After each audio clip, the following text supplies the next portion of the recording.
Hello बच्चों, कैसे हो आप सभी? चलिए, तो आज का हमारा जो विषय है दो बैलों की कथा, हीरा और मोती की मार्मिक कहानी। तो मैं उम्मीद करूंगा कि इस वीडियो को देखने से पहले आप अपनी एनसीईआरटी बुक से हीरा और मोती की कहानी को पूरा पढ़ कर आएंगे। तब आपको इस वीडियो को देखने का कोई भी फायदा है। ठीक है? चलिए, तो अब चलते हैं फटाफट बिना टाइम वेस्ट किए आगे की तरफ। सबसे पहले हम देखते हैं कहानी को लिखने वाले लेखक का परिचय। हीरा और मोती की कहानी जो दो बैलों की कथा है, उसके लेखक जो हैं वो प्रेमचंद जी हैं। प्रेमचंद जी का नाम जो था धनपत राय श्रीवास्तव था। 31 जुलाई 1880 लमही वाराणसी उत्तर प्रदेश में इनका जन्म हुआ था। 8 अक्टूबर 1936 वाराणसी उत्तर प्रदेश में इनकी मृत्यु हुई थी। उपनाम जिस नाम से ये जाने जाते थे उनका नाम था नवाब राय।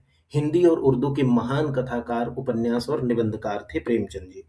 यहाँ प्रेमचंद जी के कुछ उपन्यास, कहानी संग्रह और रचनाएं दी गई हैं। अब आप मुझे कमेंट करके बताइए कि आपने प्रेमचंद की कौन सी कहानी देखी है, कौन कौन सी कहानियां आपको पता है। चलिए, अब बढ़ते हैं आगे।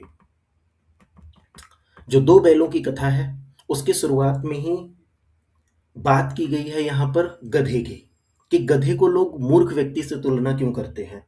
गधा इतना सहनशील है, ठीक है, इतनी मेहनत करता है, किसी से कभी कोई शिकायत नहीं करता है, सब कुछ चुपचाप सह लेता है, लेकिन फिर भी लोग गधे को मूर्ख व्यक्ति के साथ तुलना क्यों करते हैं।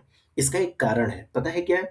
कि गधा जो है वो अपने ऊपर हो रहे अत्याचार और अन्याय का विरोध नहीं करता है। और जो इंसान अपने ऊपर हो रहे अत्याचार और अन्याय का विरोध नहीं करता है, वो गधे के समान होता है।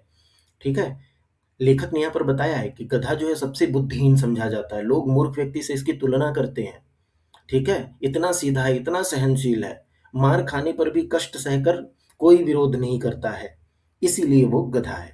ठीक है? क्योंकि आप अगर चुपचाप अन्याय को सहते रहते हैं तो ये गलत होता है। और अगर आप चुपचाप अन्याय को सहते रहेंगे, सहते रहेंगे, सहते रहेंगे, कभी आप अन्याय का विरोध नहीं करेंगे, तो लोग आपको बेवकूफ समझेंगे और आपके ऊपर और अत्याचार करेंगे। इसलिए जरूरी हो जाता है अपने स्वाभिमान के लिए और अपने आत्मसम्मान के लिए विरोध करना बहुत जरूरी होता है। अपने स्वाभिमान और आत्मसम्मान की रक्षा के लिए विरोध जरूर करना चाहिए। और गधा जो होता है ना, ये अपने स्वाभिमान और अपने आत्मसम्मान की रक्षा के लिए कभी भी लड़ाई नहीं लड़ता, कभी सवाल नहीं उठाता। इसीलिए इसको मूर्ख समझा जाता है और कोई कारण नहीं है। बाकी सारे गुण लेखक ने बताए कि इसके ऋषि मुनियों जैसे गुण हैं। किसी से कोई शिकायत नहीं, जो मिल गया खा लिया, जितना काम करवाना हो करवा लो, जितना मारना पीटना हो मार पीट लो, संसार से बिल्कुल कोई शिकायत नहीं है इसे। ठीक, सारे ऋषि मुनियों वाले गुण हैं इसके, लेकिन फिर भी सबसे बुद्धिहीन समझा जाता है। अपने इसी कारण से समझा जाता है कि कभी भी विरोध नहीं करता। तो हमें भी याद रखना है कि अपने ऊपर हो रहे अन्याय और अत्याचार का विरोध जरूर करना है। चलिए आगे चलते हैं। कहानी के पात्रों से परिचय। यहाँ पर आपको मैं एक एक पॉइंट्स इसलिए क्लियर कर रहा हूँ ताकि आपसे परीक्षा में कुछ भी पूछा जाए, आप बड़े आराम से सभी प्रश्नों के उत्तर लिख सको। तो गधे को जो है बुद्धिहीन क्यों समझा जाता है, पहला प्रश्न मैंने आपको बता दिया है। ठीक है? अन्याय सहना क्यों बुरा होता है, अन्याय का विरोध क्यों करना चाहिए, ये भी मैंने आपको बता दिया है। अब आते हैं कहानी के पात्रों में। हीरा और मोती। हीरा कैसा है? शांत है, धैर्यवान है और समझदार बैल है। कठिन परिस्थितियों में भी संयम बनाकर रखता है, मतलब बहुत जल्दी उत्तेजित नहीं होता। मोती का सच्चा मित्र और मार्गदर्शक है हीरा, हमेशा मोती को सही रास्ता दिखाता है। और मोती कैसा है? साहसी है, स्वाभिमानी है, अपने ऊपर हो रहे विरोध का आवाज उठाता है और क्रोधी स्वभाव का बैल है, अन्याय का विरोध करता है और हीरा के प्रति अत्यंत निष्ठावान है। वहीं दूसरी तरफ झूरी। झूरी क्या है? हीरा और मोती का मालिक है, बैलों से पुत्रों जैसा प्रेम करता है, दयालु, संवेदनशील और स्नेही किसान है। और झूरी की पत्नी ठीक उससे उल्टी है, व्यवहारिक है और कठोर स्वभाव की है, बैलों को अधिक महत्व नहीं देती है, उन्हें अपने मायके भेजने का निर्णय लेती है। वहीं झूरी का साला जो है गया, ठीक, बैलों से बहुत कठोर व्यवहार करता है, बहुत सारे काम करवाता है, उन्हें मारता पीटता भी, बदले में खाने के लिए कुछ नहीं देता। और वहीं एक छोटी लड़की है कहानी में जो गया के घर की एक बालिका है, बैलों के प्रति बहुत दयालु है और सहानुभूति रखती है, उन्हें चोरी छिपे रोटियां भी खिलाती है। तो ये थे कहानी के मुख्य पात्र। अगर आपसे परीक्षा में पूछा जाए कि कहानी के मुख्य पात्रों के विषय में लिखिए, तो आप अपना समय बचाते हुए कम शब्दों में कैसे कहानी के पात्रों में बता सकते हैं, वो मैंने आपको यहाँ पर दिखाया है। आप इस तरीके से भी कहानी के पात्र और उनकी मुख्य विशेषता, उनके बारे में लिख सकते हैं। हीरा धैर्यवान, समझदार, सहनशील और मार्गदर्शक। मोती साहसी, स्वाभिमानी, क्रोधी और अन्याय का विरोध करने वाला। झूरी दयालु, पशुओं से प्रेम करने वाला। ठीक है? झूरी की पत्नी कठोर स्वभाव की, बैलों को अधिक महत्व नहीं देती है। गया बहुत कठोर है, स्वार्थी है, सिर्फ अपने बारे में सोचता है। छोटी लड़की जो है वो दयालु है, सहानुभूतिशील है और बैलों के प्रति सच्चा प्रेम रखती है। तो ये था कहानी से परिचय, कहानी के पात्रों से परिचय। तो उम्मीद करता हूँ कहानी के किसी भी पात्र से आपको प्रश्न पूछा जाएगा तो आप उसको बड़े ही आराम से और आसानी से लिख पाएंगे। चलिए आगे चलते हैं। अगला प्रश्न हमसे पूछा जा सकता है कि हीरा और मोती के व्यक्तित्व में अंतर लिखिए। तो हीरा और मोती जो थे ना, दोनों का व्यक्तित्व थोड़ा अलग था। कैसा था? चलिए स्वभाव के आधार पर देखते हैं। हीरा जो था वो शांत था, धैर्यवान था और विवेकशील था। हीरा हमेशा शांत रहता था, धीरज से काम लेता था, बुद्धि का प्रयोग करता था। वहीं जो मोती था ये साहसी था और भावुक व्यक्ति था। अगर गलत हो रहा है तो तुरंत आवेश में आकर फैसला ले लेता है। ठीक है? हीरा जो है हर काम धैर्य लगन से करता है। मेहनती तो मोती भी है, लेकिन पूरे उत्साह से काम करता है। ठीक है? कठिन परिस्थितियों में संयम बनाए रखता है हीरा। और जो मोती है अन्याय होने पर तुरंत विरोध कर जाता है, उससे बर्दाश्त नहीं होता। कुछ गलत हो रहा है तो तुरंत जवाब चाहिए उसे, और कभी कभी वो आक्रामक भी हो जाता है। हीरा जो है वो सोच समझ कर निर्णय लेता है और मोती जो है तुरंत प्रतिक्रिया देता है। अगर तुमने अभी लड़ाई की है तो अभी जवाब मिलेगा। हीरा जो है अपने क्रोध पर नियंत्रण कर लेता है और मोती जो है वो जल्दी क्रोधित हो जाता है। अपने मालिक झूरी के प्रति अत्यंत वफादार है। अपने मालिक झूरी के प्रति उतना ही वफादार है जितना कि हीरा। तो कुछ-कुछ विशेषताएँ जो है वो समान हैं, कुछ-कुछ चीज़ों में जो है दोनों एक-दूसरे से अलग हैं। तो अगर आपसे हीरा और मोती के व्यक्तित्व में अंतर पूछा जाएगा तो आप इस तरीके से लिख सकते हैं। ठीक है? चलिए आगे देखते हैं। हीरा और मोती दोनों आदर्श बैल हैं। ठीक? दोनों में परिश्रम, स्वाभिमान, मित्रता, संवेदनशीलता और अपने मालिक के प्रति अटूट निष्ठा है।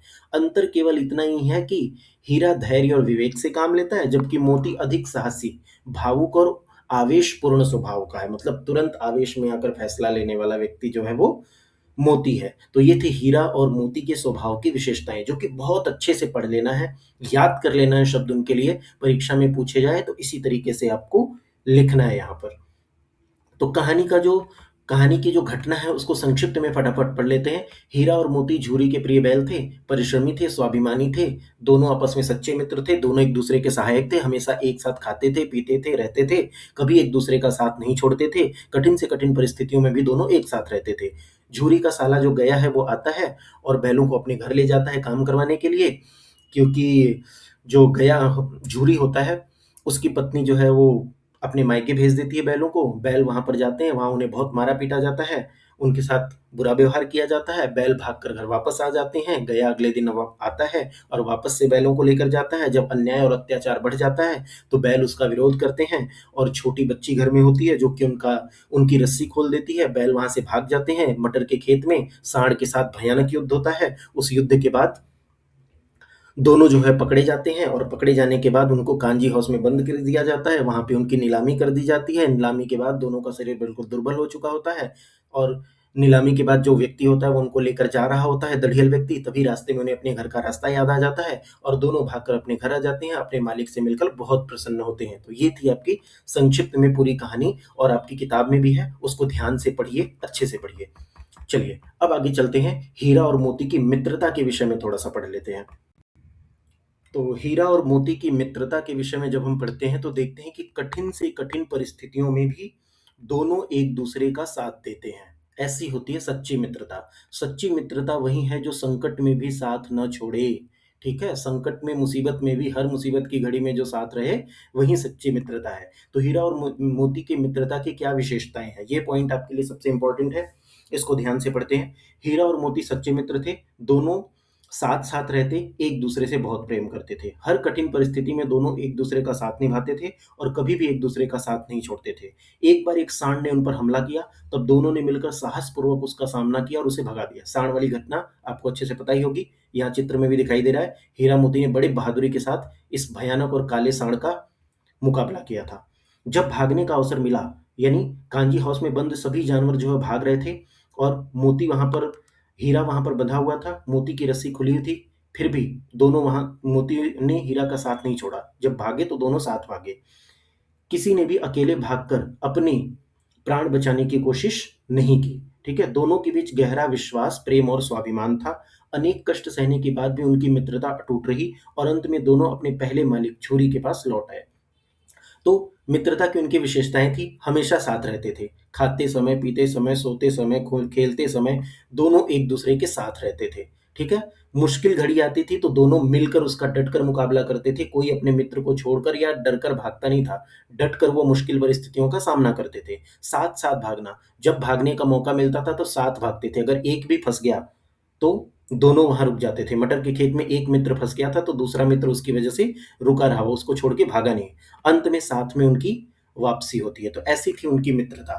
तो हमने यहाँ हीरा मोती की मित्रता, उनके स्वभाव की विशेषताएँ, कहानी में कितने पात्र हैं, पात्रों की क्या-क्या विशेषताएँ हैं, कहानी का संक्षिप्त में सारांश, ये सारा कुछ हमने यहाँ पर आपको बता दिया है, जो कि आपकी परीक्षा की दृष्टि से आपके लिए इम्पोर्टेंट हो सकता है।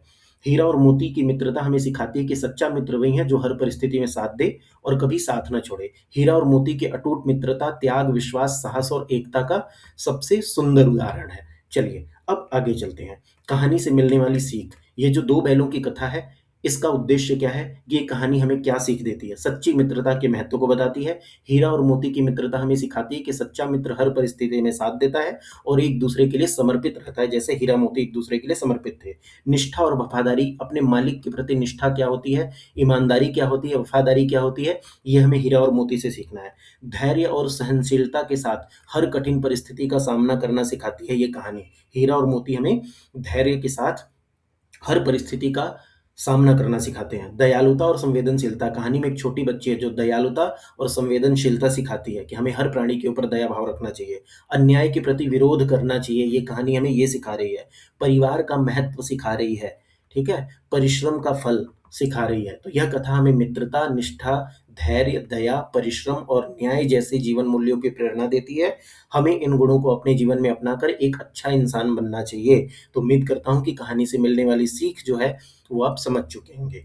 अब हम कहानी में पढ़ते हैं कि ये कहानी जो है स्वतंत्रता आंदोलन से जुड़ी हुई है। अब स्वतंत्रता आंदोलन से कैसे जुड़ी हुई है ये कहानी? तो मुंशी प्रेमचंद की कहानी 2 बैलों की कथा प्रत्यक्ष रूप से भले ही किसान और बैल की कहानी हो, लेकिन प्रतीकात्मक रूप से स्वाधीनता आंदोलन की भावना से जुड़ी हुई है। स्वाधीनता आंदोलन में जिस प्रकार विरोध करना, अन्याय का विरोध करना ज़रूरी था, वहीं यहाँ पर 2 बैलों की कथा में हीरा और मोती के माध्यम से सिखाया गया है कि अगर आप गधे की तरह सब कुछ सहते रहोगे, तो अत्याचार दिन पे दिन बढ़ता रहेगा। अगर अत्याचार से छुटकारा चाहिए, तो विरोध करना होगा। अन्याय और शोषण के विरुद्ध संघर्ष, हीरा और मोती अन्याय, मारपीट और अत्याचार सहन नहीं करते, वे अन्याय के विरुद्ध डटकर खड़े हो जाते हैं। यही यह वही भावना है जो स्वतंत्रता आंदोलन में अंग्रेजों के अन्याय के खिलाफ भारतीयों में थी।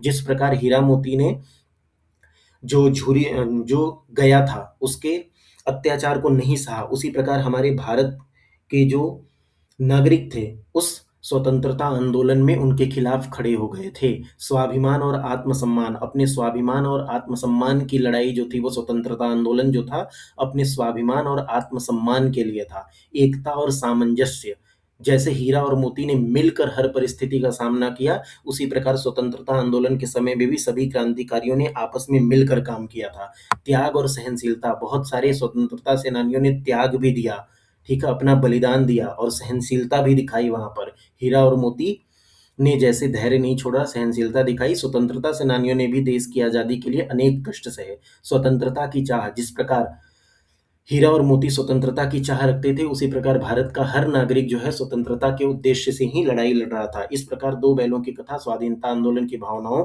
अन्याय के विरुद्ध संघर्ष, स्वाभिमान, एकता, त्याग और स्वतंत्रता की चाह को प्रतीकात्मक रूप में प्रस्तुत करती है। जैसे हीरा और मोती ने बंधनों को तोड़कर स्वाभिमान का जीवन जिया, वैसे ही देशवासियों ने अंग्रेजों की गुलामी की जंजीरों को तोड़कर यहाँ पर स्वतंत्रता प्राप्त की थी। तो इस प्रकार ये कहानी जो है वो स्वतंत्रता आंदोलन से भी जुड़ी हुई है। चलिए, तो यहाँ पर हमने हीरा और मोती की कहानी से 2 बैलों की कथा के जितने भी इम्पोर्टेंट पॉइंट्स हो सकते थे, जो आपकी परीक्षा की दृष्टि से ज़रूरी थे, वो सब के सब जो है हमने यहाँ पर पढ़ लिए हैं और उम्मीद करता हूँ कि इस कहानी में आपको कोई भी डाउट नहीं होगा, ठीक है? प्रश्न आपसे बहुत पूछे जाएँगे, तो यही सब पूछे जाएँगे। हीरा और मोती के व्यवहार में अंतर बताइए, पात्रों का परिचय दीजिए, गधे को गधा क्यों कहा जाता है, तो सभी इम्पोर्टेंट पॉइंट जो हो सकते हैं वो मैंने आपको बता दिए हैं और उम्मीद करता हूँ कि आपको बहुत अच्छे से समझ में आ गया होगा। अगली वीडियो में किसी और पार्ट की जो है वो रिवीजन करेंगे हम यहाँ पर, ठीक है? इस वीडियो को एक रिवीजन वीडियो की तरह रखिए और इसको देखने से पहले या देखने के बाद जा करके एनसीईआरटी बुक से अपनी पूरी कहानी को ज़रूर पढ़िए, ठीक है? और कहानी पढ़ने के बाद एक बार वीडियो को फिर से देखिए और फिर मुझे कमेंट करके बताइए कि वीडियो आपके लिए कितनी हेल्पफुल थी। चलिए।